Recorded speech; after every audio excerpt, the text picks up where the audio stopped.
Hello and welcome to Bulimia Sucks. I'm your host, Kate Hudson Hall, and thank you so much for listening. Now, this is a platform for people to share relatable and uplifting and inspiring conversations based on bulimia and anorexia and other eating disorders. And episodes include their personal stories of where they are now and their difficult journeys and their steps taken into recovery. And then also to professionals who work with people with eating disorders.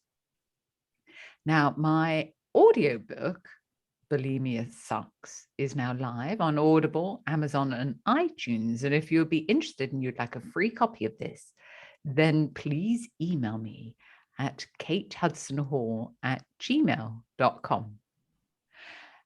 And the other thing that I'm very excited about is that I have been making coloring books, and they are out now on Amazon, and they are stress relieving coloring books for people with eating disorders. So there's one for bulimia, one for anorexia, and one for binge eating. And there are 35 relaxing, easy to color mandala patterns with beautiful, inspiring quotes of wisdom. And then there's added motivational questions to guide you forward in your recovery. So if you would like more information or to find these on Amazon, if you put my name, Kate Hudson Hall, into Amazon, then they'll come up.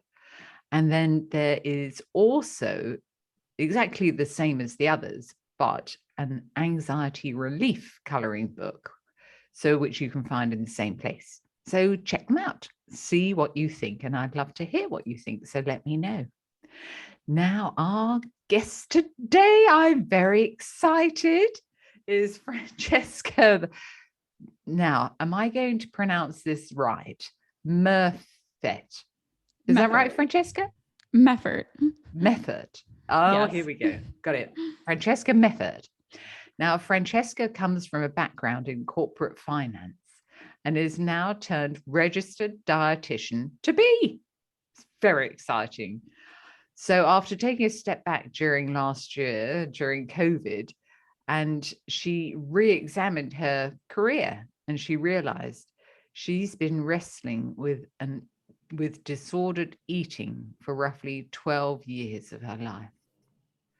So through working with dietitians and a therapist, Francesca embarked on a journey, a healing journey of her own, and in recovery decided to alter the course of her life and career to now serve those struggling with the same battles. In conjunction with being a full-time student, Francesca is also the podcast host of KaleidoscopeFM, where she shares tips, tools, and guest speakers to help anyone struggling with disordered eating. So, Francesca, welcome to the podcast. Oh, thank you so much for having me here. I'm so excited. I was telling you right before we recorded that it's nice being on the other end for a change as opposed to being the host. Yeah, absolutely. Absolutely. So thank you for joining us. Oh, this is excellent to have you here. So now tell us about your journey with your disordered eating. So for me, I believe it all started when I was probably 13. And I do think that this would be a whole other conversation, but it's something that I kind of want to mention since it's when it started. I was living in California, and I've spoken to other people from California, mostly women, but also I spoke to one of my step cousins who also lived there. And I do think there's a lot of pressure, particularly in California, not to say like worldwide, but in California to feel and look perfect at all times. And for me, that was in 8th grade. I live in the States, and that ended up becoming compulsive exercise and extreme restriction, where I got a treadmill, and for 3 months I was on this treadmill after school for hours at a time walking, jogging, and I lost 50 pounds in 3 months, which is extremely unhealthy. And that honestly started it. Obviously, then, well, maybe not obviously, but in high school, when I entered high school that following year, the next 4 years, I ended up gaining it all back and then some, because obviously I did it through very unsustainable means. And then that my mentality shifted, and then I started entering binge territory for years after that, between high school to through college, and then after college when I was still working full-time in corporate finance. And And Francesca, at that yeah, time, go what about ahead. the exercise? Did you so you started off exercising to an extreme, and then what kind of changed that you sort of veered off that path? That's an interesting question. I don't entirely know, because I think I do remember getting down to what was my goal weight at the time and looking at my body and thinking to myself that I should be happy because that's what I wanted, and looking at myself in the mirror and thinking I'm not any happier. Absolutely, and that's what everybody needs to hear. They strive to reduce their weight to that perfect weight, in order to be happy, but it doesn't make you happy. That happiness has to come from the inside. Yes, and Inside out. especially at 13 years old, Oh, I God. think everyone when they're young are not taught coping strategies or mechanisms, and especially in high school, particularly where I lived, which is a very affluent area, I think there was a lot of pressure, particularly on high school students, to get into great colleges and everything like that. And although I would never say that my parents pushed that on me, just the general pressure of the area that I lived in, I think, was very daunting. And for instance, I knew that I wouldn't get onto the soccer team because I wasn't good enough, so I didn't even bother trying. Things like that, that just your self-worth. I think it's a difficult age, puberty, Yeah. so for Yeah. everyone. But that being said, then I kind of rebounded into binge eating, and for years and years after that, I struggled with binge eating. And then to in college is when I started bulimic tendencies. I never think I did it often enough to meet all the criteria for bulimia. And so when I actually started my bulimic tendencies, I remember looking up the diagnosis and thinking to myself, well, I'm not doing it as often, so I'm obviously not sick enough. And that's one of my passions now, because clearly there was an issue. And I knew technically that there was an issue, but I didn't know how to resolve it because I felt like I wasn't classified as an eating disorder. So it was all in my head, and that it was my fault, and Mm. that I wasn't doing the right things to, in my mind, control it. And so it just put the emphasis on me, I think, which is why it felt so shameful. And I never really told anyone. And I suffered in that state for years and years, thinking it was always my fault. And so then what eventually changed after that, so I'm So moving Francesca, past, go ahead. so let me just dive in. So you would blame yourself because you Mhm. couldn't control your eating. Is that what you mean? Yes. Yeah. So Which I just, think is what we do, isn't it? oh, We're not good completely. enough. And What are we doing here? mhm. I just remember I thought I was going mad when I had bulimia. I had no idea what was going on. I just thought there It's was so something really crazy. And seriously wrong with me. Yeah. exactly. And that's part of why I didn't want to tell anyone, because I remember thinking to myself that I was the only one that struggled with it, because I had never heard of binge. I don't even think it became an official diagnosis until later. Yeah. So it was something that I thought was just something wrong with specifically me, and I just never thought to talk to anyone about it, mostly out of shame, and also because, like I said, I assumed it was just a me thing and that something was intrinsically wrong with me, and that created so much shame in my life. And I wouldn't talk about it, and I just hid it. And it actually is pretty mind-blowing to me now, because I was in a relationship and I hid it from him the entire relationship. And afterwards I told him, I was like, I apologize, because I think my insecurity with this, because this was in recovery, and I went back to him and I said, I can look back and realize my insecurity in this area definitely hindered our relationship. And he didn't even know I had an issue. And So he so didn't know. yeah. uh and I feel that goes with a lot of relationships, because it really makes you live a fraction of the life that you could be living. Yeah. And that's what I think can be so distressing about it, because you feel stuck. And so, So very and stuck. And yeah, as definitely. if there are no pathways to go down to be able to, get out of it. Because, like I said, I've been mentioning on some of my other episodes, you don't know what you don't know. And like I said, I figured it was a me thing. And so the fact that I didn't know other people struggled with it, and I didn't have a term, because I didn't view it at the time as binge eating. I just viewed it as this weird habit that I did that I couldn't control. Like I didn't use the term. And I know that some people are very touchy about labeling things, and I can understand why. But for me, once a dietitian was the one who said that I had binge eating tendencies, then when with the label to it, for me was an empowerment, because I realized, oh, if there's a label for it, it means other people struggle with this, which means that other people have gotten help and I can get help and I can finally stop this. And so for me, that was a huge turning point. I might be getting ahead of my story, but so essentially I suffered with the binge eating for so long. And then it wasn't until COVID when I was forced essentially to take a step back, because I quit my job right before COVID, and then I couldn't find another job. But I actually mentioned in one of my episodes, it was my saving grace, because without the forced step back to work on myself and with dietitians, because at the time what started it was I was working with a dietitian to try to lose weight, because that is always been my goal for years and years, which also kept me in the binge cycles and bulimic tendencies. And she was the one that pointed out to me, based on my nutrition, that she could see a clear pattern of not just binge eating, but binge mentality, the mentality surrounding like all or nothing, or the negative state that I was in. And so she referred me to another dietitian to work on intuitive eating, and thus began my healing journey of finally, and during COVID. So for me, COVID was actually what I consider my saving grace. Absolutely life-saving. Oh, amazing. Amazing. And so, okay, so Francesca, tell us about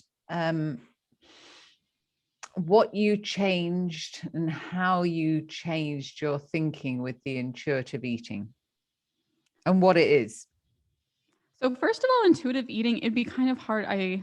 It's hard for me to describe, because what I've heard before, which I find kind of funny, is the fact that intuitive eating is essentially how we were meant to eat. It's, think of the toddler who doesn't know anything about diets. They just kind of eat when they're hungry, and they stop when they're full, and they kind of eat. And there's no obsession over food. There's no obsession over their bodies. Toddlers don't really think that way.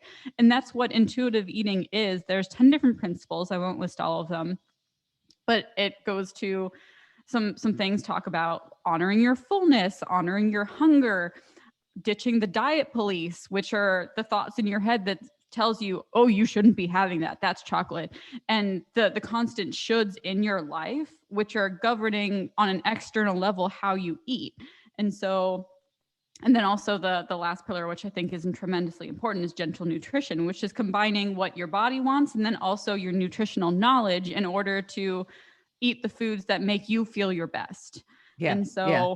what I learned a lot. The way that because I've worked a lot over the years teaching intuitive eating, and the way that I like to describe it is, so it's actually, and you're right, it's how a young child eats.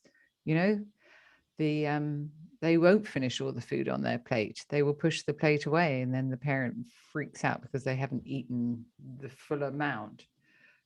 And that is really basically teaching them, within reason, the bad habits maybe that we've picked up along the way. But it's basically, it's tuning into learning to only eat when you're hungry, and then eating slowly and consciously, and tuning into all the flavors and the textures and tastes, not doing anything else, not watching TV, playing on the phone, doing whatever else you might be doing. It's actually focusing on the food that you're eating, and then being aware of the feeling. And I call it a feeling of being moderately full.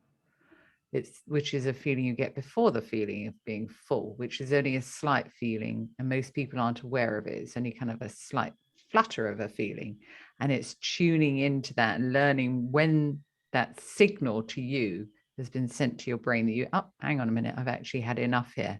And then learning to leave food on the plate, which is huge for so many people, and stopping eating at that point.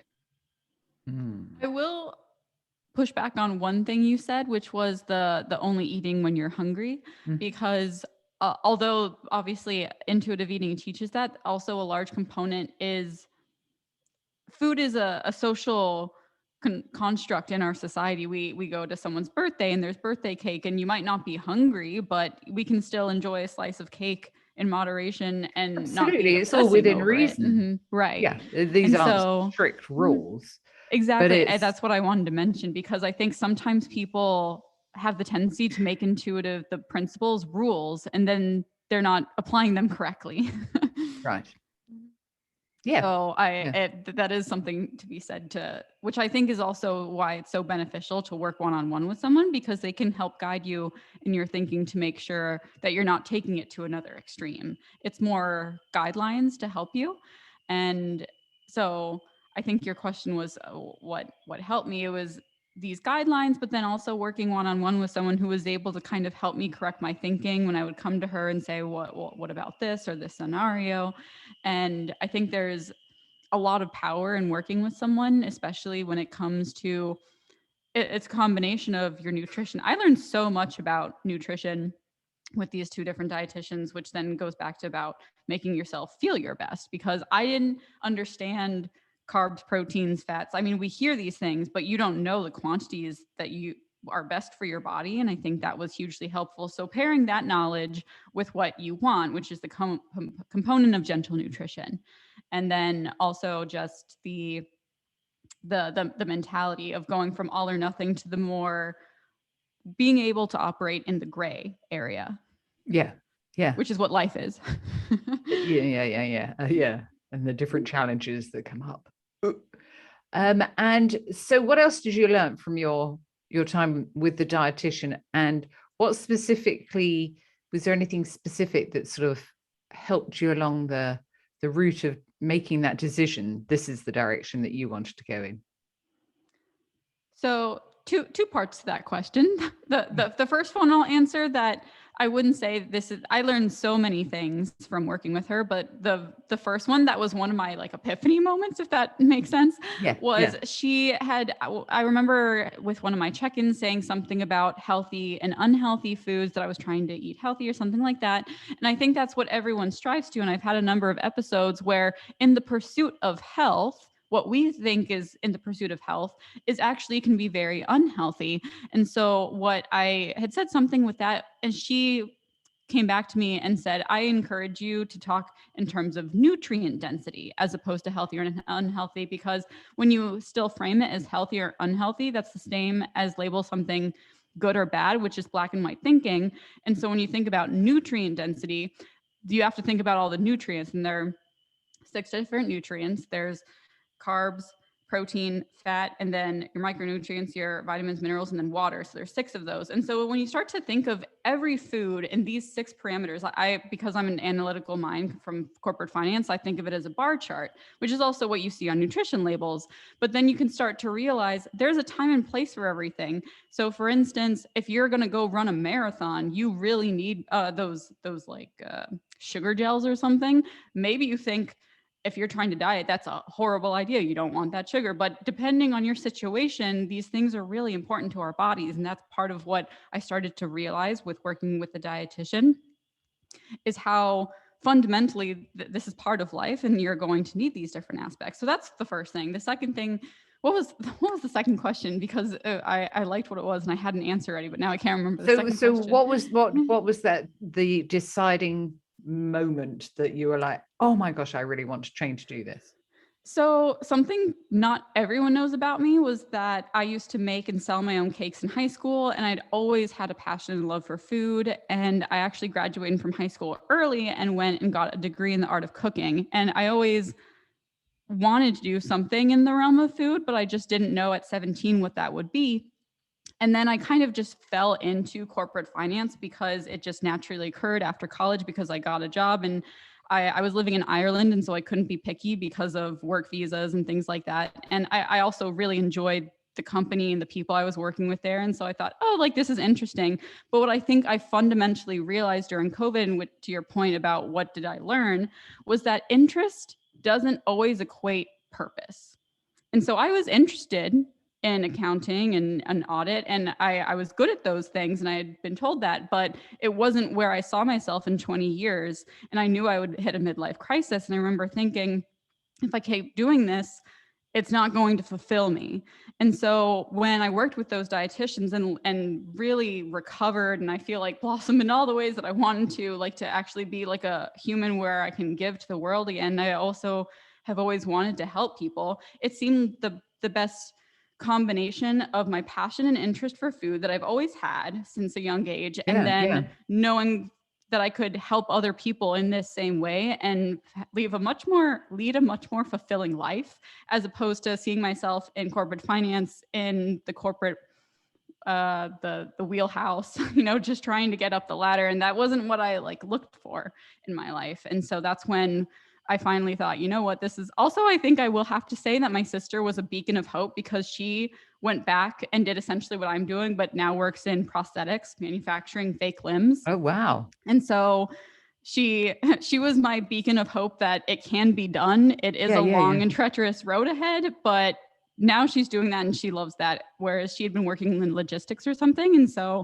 she had always wanted to do that from a young age as well. And so it goes back to follow your passion. And sometimes we lose sight of that along the way. Yeah. So that's what changed my mind. Yeah. Amazing. What was really interesting, what you were saying, and it sort of like rung a bell with me, was I remember, I had 15 years with bulimia and anorexia. And then after I had recovered, and it must have been about 8 or 9 years later, I started to train to do marathons. And I remember I did 3 marathons, and I just remember taking those gels and thinking to myself, wow, look at me. I would never have gone anywhere near that pure sugar, whatever I was doing, and look how far I have come. That's what came to mind when you said about those gels. I thought I'd share that. Yeah. So it's so fun. So with your knowledge so far, having spent time with dietitians and nutritionists, what advice would you give somebody if they were thinking about stepping onto their recovery path? I think I would approach this from 2 different angles. And I think it really hugely depends on both your mentality and your financial situation. So also, I guess it would depend on where you are in the world. So I didn't have insurance to cover a therapist, but I knew that I needed it. And so that was something I paid out of pocket. And that's something, fortunately, I was financially able to do, but other people would not be able to. So what I mean by this is the 2-pronged approach would be, first one, kind of assess where you think you are mentally and then financially to make it happen, because as difficult as it may be, maybe you're just not in a financial situation where you're able to afford professionals. That would honestly be my preference, because like I said, in working with dietitians and a therapist, it exponentially helped so much in the course of just a few months. But I do think that you can start to make progress on your own. It'll just be a lot longer, in my opinion. And you might not necessarily, I think, like I said, working with somebody one-on-one is so beneficial because of the fact that they can help guide your mentality around it. Because you don't know I don't want to say like what you should be thinking, but what might still be disordered in your mind, when you think that it's healthy. Because like I said, we can have the best of intentions and it's maybe not doing us any good. So in my opinion, it would be hugely beneficial. And I personally have a preference for dietitians because of obvious reasons, but there are also other people who are binge eating coaches or health coaches. There are a lot of different types of coaches in this realm who, at least I would say, make sure that they have experience in whatever you're struggling with, obviously, and then have some sort of rapport that they can demonstrate that they could help you with this. But that, or and or a therapist or whatever professionals you might need. And then, like I said, depending on your financial situation. And if you really just cannot afford it or don't have the time, or for whatever reason you can't, then I would say that there are so many books, podcasts, audiobooks. I personally listen to so many different podcasts and audiobooks. I would just like listen to them in the car going on my way to, I did have a part-time job during COVID, and I would listen to those, and those hugely helped me. And I did that actually in conjunction with working with the dietitian. And I think that between all those different parameters helped me so much. And so podcasts, audiobooks, I would say there's the book on intuitive eating, there's anti-diet, there's a number of different podcasts. One that I listened to all the time was It's Not About the Food by Stephanie Reynolds. She's a board certified psychiatrist. So Stephanie many Reynolds. different. Yes. Right. It's not about the food. Yeah. And the thing also that I appreciate with Spotify is once you start listening to them with their algorithm, they'll give you other ones. And then I started listening to so many different podcasts, and I found them all helpful in some way. So like, just like this. So I think those would be my first platforms. So I guess, again, going back to my first line would be if you can connect with a dietitian and or a therapist or any kind of professionals, that would be the best. If you really can't do that, then maybe start off with books, audiobooks, podcasts. And then once you are in a position where you are able to work one-on-one with someone, then go from there would be my best advice. Yeah. Excellent. And so with regards to where you are and your course that you're about to embark on in January, isn't it? Yeah. So tell us about that. I am so excited about it because I don't know if I mentioned this, but I had started taking prerequisites back in January of this year of 2021 in order to apply to a master's, because all of my history was in business. And so I couldn't apply to a master's in nutrition without some sort of background in anatomy and physiology and chemistry, which are things I haven't done since high school. So we're talking 10 plus years. And what I noticed was that I started getting so excited about learning them, and just how the body functions, and anatomy and physiology in particular is just extremely interesting. And you start to have such a deep appreciation for your body and what it does. And so those are some of the prerequisites I've already taken going into my master's. The one I'm first starting in January is called food innovation. And I'm not entirely sure what it's about, but like I said, I have a degree in the art of cooking, and like anything to do with food interests me from like any standpoint, because I'm not one of those people that love food because it like brings people together, which I think is great. Don't get me wrong. But I'm one of those people that I think is fascinating because of it's connected to everything: politics, language, culture, history, geography, the economy, like everything you can relate to food in some way, technology, innovation. And so I'm really excited with like everything I'm going to learn. I'm going to learn like food innovation, and then how nutrition applies to anatomy and physiology, and then like metabolism, all those different things. So I'm really excited. And so how long will it take you? So I start the prerequisites for this master's in January, and then all going well, I'll start in fall, and then that'll be another 2 years. So, and then after that, in the States, you need to complete a national exam and then also get state license. So I'm looking at probably another 3 years from now. And I already have been taking prerequisites for almost a year. So it's essentially just completely changing my degree. But so it's a road ahead, but I'm still really excited. Yeah, amazing. And what is it that you're most looking forward to once you've qualified? I've always wanted to own my own business, and I think the prospect of owning my own business and doing what I want, but being able to help people, that just sounds like the trifecta for me, because I'll know that I'll be doing things on my own terms, but in a way that is still giving so much information and knowledge and help to those people around me and who I can work with. That is the goal anyway. Yeah. So what advice would you give somebody that had had disordered eating right now? Apart from what we obviously already spoke about. So I don't know to what extent someone would be comfortable doing this, but I truly do think that when I started feeling the most benefits, which is actually kind of funny. I don't know if I told you about this, but I sort of came out, so to speak, in a public live Facebook video with all of my friends, like in December of last year, saying, you guys like, and I'm sure like a lot of people saw it who like I'm acquaintances with, but like probably wouldn't be overly like know me that well. And even people that did know me well didn't know about this because, like I said, I only confided in one person, and that person wasn't able to help me.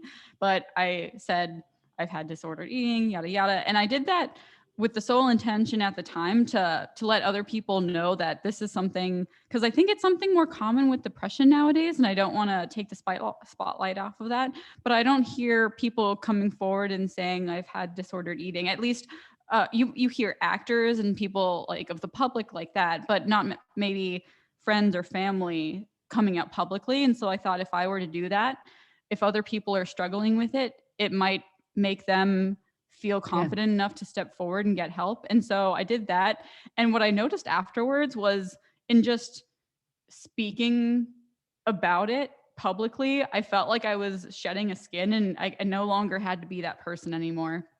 So I felt like it was really two things. And I'm not telling everyone that they need to like publicly announce that they've had struggles, but if you at least are courageous enough to talk about it with one or two people, then you might notice that you start to become braver about it because you're accepting it. And that means you can heal from it once you accept it. Yeah, absolutely.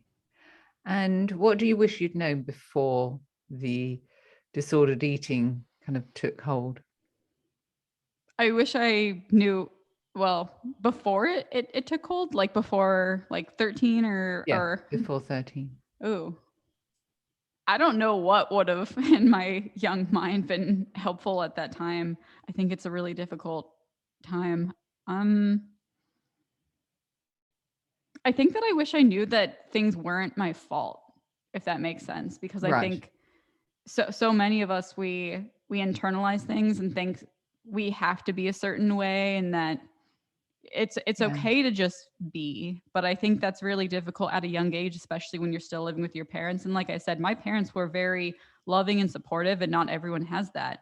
And so I think it would be difficult to feel and know that to your core. Yeah. Even when I struggled with it. So yeah. But I wish that were something people felt more. Yeah, absolutely.